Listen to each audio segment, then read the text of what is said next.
Real people, real celebrities, real talk. Join the Breakfast Club. Blast off in your Weekday morning, 6 to 10. Morning, everybody. It's DJ Envy, Angela Yee, Charlamagne the Guy. We are the Breakfast Club. We got a special guest with us this morning, a boxer by the name of Derric Rossy. Good morning, sir. Good morning. Good morning. We're gonna keep it light with you because we don't want you to whoop our ass up here. You look too friendly to be a boxer. Oh, no, I get that a lot, but you get in the ring with me, it'll be a different story. Now, Can you from hit Long Island. Envy and we see how? What? Is this how we're gonna start this and end this? Hit Envy and fight over? I just want to measure pound hard for it hits? pound. Okay. Get out of here. Now, you're from Long Island. Yes, that's correct. What part of Long Island? Suffolk County, Patchogue, Medford. Okay, now what made you want to be a boxer? Oh, that's a good question. I mean, first I played football. I played at Boston College, and I was called a tweener. I was stuck between positions. I was too small to play defensive end, too big to play linebacker. Mm-hmm. So I got into cardio, and boxing was my cardio, and You never scared you're going to be like one of those boxers that stutter and can't speak at the age of 40 or something like that? Don't get me wrong. That's definitely on my mind, but I try not to get hit in the face too much, What was your worst injury? I know I read that you had your eardrum broken. Yes, I had my eardrums perforated. Also, I had a broken orbital bone from a headbutt. And A headbutt? They can't do that in boxing. No, they can't, but it happens a lot more than we'd like. But They also can't hit below the belt. I mean, that happens a lot too. Yes, I it guess does. you're right. Now, So that was your worst injury? Yeah, that would be my worst injury. So that wasn't too bad. now you're fighting this Saturday for Valentine's Day. Yeah, and Valentine's Day. That's not a yes. good Valentine's Day gift for wife. Are you married, girlfriend? Yeah, I'm married. That's not a good Valentine's Day for wife, man. I'm gonna go fight this guy. I It's could great possibly when get you knocked win. out. Exactly. No, It's a great gift. Yeah, it's a great gift when we win. So, and I'm come out not too bruised, and that'll be a perfect gift for her. So you can't really have sex before the fight, like when you're training and everything. That sucks. No, none whatsoever. You can do that. Can't do it. You know you got to stalk wifey's Instagram and Twitter just to make sure. Because 6 months is how long can't you have sex for? Oh, it's been a while. Damn it, man! You definitely got to stalk her Instagram and Twitter. But I'm sure everybody doesn't abide by those rules. No, there's definitely people that go. It's a mental thing more than anything. You know, whatever works for you, you do it. I just feel like it gets me antsy. It gets me anxious. It does? Yeah. I would think it would just relieve stress. That's what it's Well, for. you don't want to be too relaxed in there. You got to have some Fall tension. asleep. Yeah, Yeah. exactly. I would get a hotel right next to the boxing mat because as soon as it's over, me and wifey be going at it. But you can please yourself, though, right? I'm sure. Oh, Is that okay? No, you can't. That's No, against the rules, no. too? That's against the rules. Yes, Oh, yes. No release terrible. of tension. That's keep the tension. So all you do is just eat the box all day, and that's wifey just eat it, and that's it. Yeah. Lucky her. Yeah. What? Just asking. Just think about it. He can't do nothing. All right. So what's the strategy for Saturday? We got a good kid, undefeated kid. I believe he's from Uzbekistan originally. What's his name? I couldn't pronounce it. Me too. It's Maralamov. Morelamov? Yeah. Maralamov. Yeah, Sounds you like a know. Rocky movie. Yeah.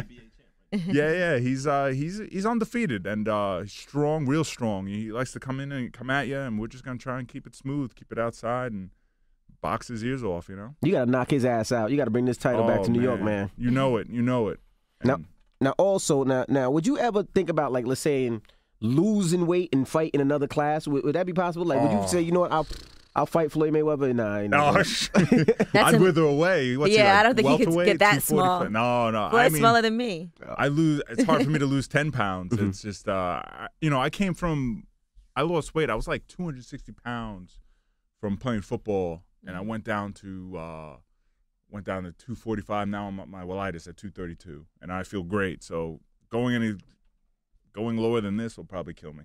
Wow. How much does outside antics affect how you are in the ring? Like, I look at some of these other boxers. Like, obviously, Floyd has a lot going on in his life. And somebody like Adrian Broner recently, he said some very controversial things about, Jay-Z and Rock Nation Sports and all of that. Right. Outside of the ring, how much does all of that, like, hoopla affect what goes on for you? Well, I mean, as far as Mayweather and Broner, I can't speak on their behalf, but I know it adds to their flair. It gives them that, that spotlight that they need. As far as me, I'm not as outspoken as they are, but I guess they're used to it. They can handle that thing. If anything, it probably gives them motivation or anything like that. I mean, as far as me personally, I like to keep it quiet, keep it to myself, and let my boxing in the ring talk for itself. Now, financially, what's a better situation? I know that when Floyd fights, he gets to keep more of the money because he has his own company. But then Right. you look at, signing to, say, Oscar De La Hoya, Golden Boy Promotions or something like that. Right. Maybe for some boxers that gets them more attention, more money in the bigger fights. Right. Do you ever feel pressure to do something like Oh yeah, definitely. You feel, because you get the pull of, first of all, you get people saying, Derric, you can get these bigger fights, you get this. A lot of things come with the big names, obviously, but at the same time, I want to be paid attention to. I want to, I might be with a smaller company, small promoter right now, but I get full attention, and I get everything I need, all my needs I want met, what I need to do, my training, everything is met, and not to say that those things are different with those bigger companies, but I feel like, you could be just more of a number. Now, what do you listen to before you box? What gets you hype? I tell you the truth, right before I box, I take a nap. Sounds like me, doesn't it? Right before I do anything, I take a nap. Okay. You Really? I relax, wouldn't man. think that. I sit down, I get there early. I don't like to be one of those guys who just show up like kind of late, get all pumped up. I save my energy. I relax. I get calm, focus in, and only thing I got to do is win. Okay. That's the only thing I think about. Now look here, and you got 9 losses. Now, how were those 9 losses?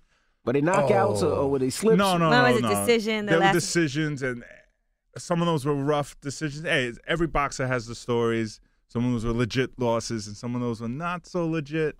But nobody knocked you out. No. Like, this Never judge been laid didn't know out. what they was talking about. Yeah, some of them have been pretty rough. My last fight was rough. I mean, I did everything but knock the guy out, and it went the other way. But, I mean, I hate when people say that's boxing.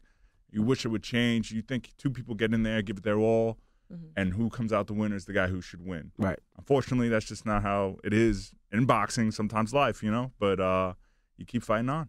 You think it's a really dirty sport behind the scenes? I mean, it could be like, it's as much as anything. I mean, I hate to say like boxing is so corrupt, and I mean, it's as much as corrupt as anything else. I mean, people are people, they want to get ahead and do what they got to do, and if they mess people over a certain way, they do it. But I guess boxing just has that black eye due to its history and stuff like that, and so people tend to shy away from it as much as they used to. I mean, boxing used to be number 1. I mean, bigger than anything. The heavyweight champion used to fight. World used to stop. Right. And now people kind of filtered away. I mean, hey, football's great, everything like that. But that's MMA really kind of MMA, yeah, took some of that shine. I feel like what it is that people lost trust in it. Once you lose trust in something, I mean, it's like wrestling. You know how wrestling's fake, but Right. people watch it. It's entertaining. It's It's like entertaining. choreography. Exactly, but it's not real. It's not real. When people start believing in boxing again and have that security in it, you know, they'll start falling in again because they fall in love with it because it's like, okay, these people are going in there and they're doing it. They're letting it all on the line. But the winner's the winner. Do you ever get People feel scared boxing? Do you ever see an opponent like, yeah, this guy makes me nervous? Hey, no, hey, you know what? You got to get scared. You got to get scared. I'll tell you the honest truth. We're great liars to ourselves. You know, we're not tired. We're not hurt. We're not scared. We just, you know, we flood that all. That all comes into our mind. Whoever tells you anything different, it's lying. Right. You know, I mean, you have to be scared. I mean, fear keeps you right. Right. You know? So when you're in there, if you're not scared, you're not going to be, you know, moving out of the way of some punches. Right. But I ain't gonna lie, if I'm with my woman and I could box, boy, I would be knocking some dudes out. Because you could go You to a can't bar. do that. That's a registered weapon. But if You go that's to true. jail. That's a true. you crime. can't hit, you can't hit anybody. Can't hit. That's Self-defense has to be self-defense. I was gonna take you out with me to the club, but if you can't hit nobody, it doesn't happen. I need you to punch some people for me. Now, Damn it, man. in your head, do you have an age when you're like, okay, by the time I'm this age, I'm going to retire? We look at somebody like Bernard Hopkins, who's Right. still fighting, Right. you know, and, you know. He's, you know what it is? I had that in the beginning. When I first started, I was like, you know, I want to stop at this certain age. I was going to stop at like 32. You know, I'm 34 now. And it's not something that just like, oh, it keeps pulling me back. I can't stop. It's not that that's pulling me or anything like that. It's the fact that I really feel like I got something to offer to this game. And until something tells me otherwise, I'm going to give it all I got. I mean, I don't want to be that guy, you know, 50 years old. Oh, I could have, would have, should have, and I could have been somebody, could have been a contender, all that stuff. But no, I feel like I still still can compete at a high level, and I'm going to do it until my body says otherwise. Yeah, sometimes I look at some of my favorite boxers, and I'm like, man, I don't like to see them when they get older, Right. like fighting, and you're like, it's not the same. And, Yeah. You know, Like maybe the he last should couple of def- years for Tyson was hard on me. Because I watched Yeah. him growing up, and I watched him just knocking people out. And then when he couldn't do that anymore, I was like, ugh. Yeah. I wouldn't say that to his face, though. No, Yeah, I I'm wouldn't scared. either. I wouldn't Let me either. talk about scared before. I'm Yeah. scared of Tyson. Well, is there Yeesh. a person that ideally right now that you feel like, okay, this would be like the ultimate if I could get to fight this person? Oh, I'd love to fight Klitschko. Okay. I'd love to fight him. I could see that. That's one of my big goals right there. I mean, you have a goal and you just see it in your head and it's in your mind and it's over and over and over and over and over. But tell him, Klitschko, we want you, son. Yeah. Derric Rossy said you could get it any day, every day, You just, son. now, all you gotta do is just talk some ish, and you know. Yeah, get it out there. Yeah. All of a sudden it steamrolls. I got you. Klitschko, you're a punk. Yeah, you're a punk. He said Derric he'll take Rossy your said woman. He wants you punk. Said you wear said that. dresses He at said night. that. All right, that should work. Either that or he gonna punch me when he sees me. Yeah. Either or. Who's your favorite boxer, though, would you say? Oh, of all time. all time. There's so many greats out there, but I'd have to go with Sugar Ray Robinson. He's old school. Mm-hmm. You only can see clips of him now, but I mean that boy, that man. I mean, he was most dangerous when you knocked him down. Mm-hmm. You knocked him down, you should just get out of the ring Right. because he comes back with a vengeance and that kind of motivation. And he was before his time. I guess all legends are before their time because they just show you something that's never been seen before. Mm-hmm.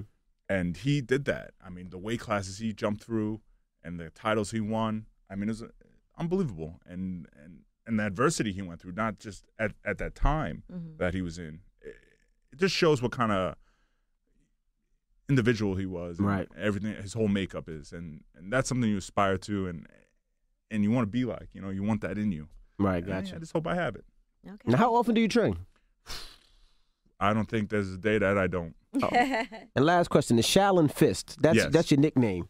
Was you a Oh, Wu-Tang fan or a karate fan? that was my old one because what it was is that I fought in Macau, China, and I went there 3 months prior, and I was there for 3 months, and I trained with the Shaolin Temple up with the monks in the middle of nowhere, and they broke me. They broke me. We trained 3 hours a day, 3 times a day. Wow. And That's the whole day. oh man, but it was a grind. I'm talking about stuff. I can't explain the workouts we did, but somehow you get through it, and it really shows that you can do anything, and that's Right. pretty much what they showed me there. See, Envy thought it had to do with Wu-Tang. I was like, Envy, Wu-Tang didn't invent Shaolin. I definitely thought it was Just so you Wu-Tang. know. I was gonna make you kick some Wu-Tang lyrics or something. But good luck on your fight. Your fight's this Saturday. Yes. Against correct. Morella Mall. We don't even know his name. Well, you can- Morella Mall. Morales. I'm mad that you don't know how to pronounce his name. It's tough. I don't need to. I What's just his need first to punch name? him. Let's see if we can. I'll make it up. It's, yeah. Akora or something like that. Akora Malamov. There you go. Championship Morales. title boxing, CBS Sports this Saturday in Queens. Now it's at Aqueduct. They Okay. call it Yes. something else now. I don't know what they call it now. It's What- resorts, yeah. the resort. So you can go out there and join me. I'll be over there, and we'll have some fun. If you start losing, I'm going to jump in the ring. Oh, no. I just want to mention one thing. I know Mike Lee is going to be fighting on the card, too, also, and he's going to be commentating. He's a great fighter, and I'm a big fan of him. He's going to be commentating. He's going to be also commentating. That's like when Roy Jones used to come out and he used to rap and then he used to fight. And used to fight, yeah. No, the guy's a man of talent. Oh, must have forgot. Yeah, All right, it's Derric Rossy. It's the Breakfast Club. Good morning.